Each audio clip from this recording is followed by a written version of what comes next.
Ahojte, volám sa Lucia, študujem druhý ročník na strednej odbornej škole veterinárnej v Nitre, odbor chov cudzokrajných zvierat a dnes vám ukážeme, čo u nás na škole môžete nájsť. V našom školskom viváriu, ktoré je umiestnené priamo na škole, máme rôzne druhy hadov, jašterov, žiab a rýb, o ktoré sa ako žiaci staráme.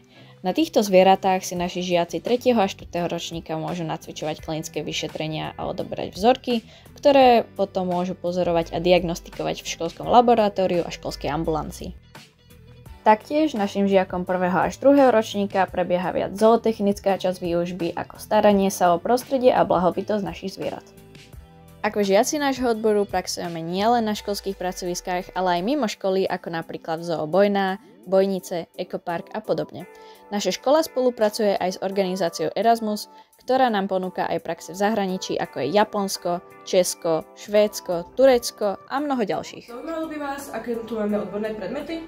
V prvom ročníku vám pribudne iba anatómia a fyziológia zvierat spoločne s mikrobiológiou. Neskôr v druhom ročníku napríklad veterinárna starostlivosť a v treťom ročníku laboratórna technika. Do nášho školského vivária patrí aj táto krásna Ara Sherry a aj naše korytnačky. Toto je Krištofína, je to naša najväčšia hviezda a ak ste nás náhodou niekde videli, je dosť pravdepodobné, že ste nás videli práve s ňou.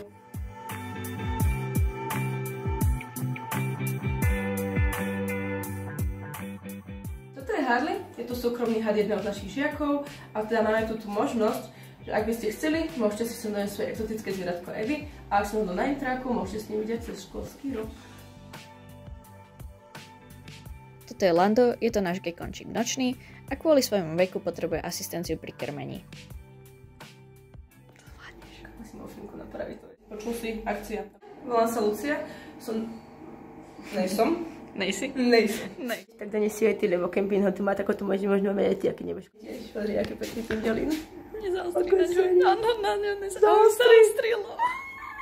Pindelín. Starostlivosť. A čo je to tretie? Laboratórna technika. Laboratórna technika. Nie?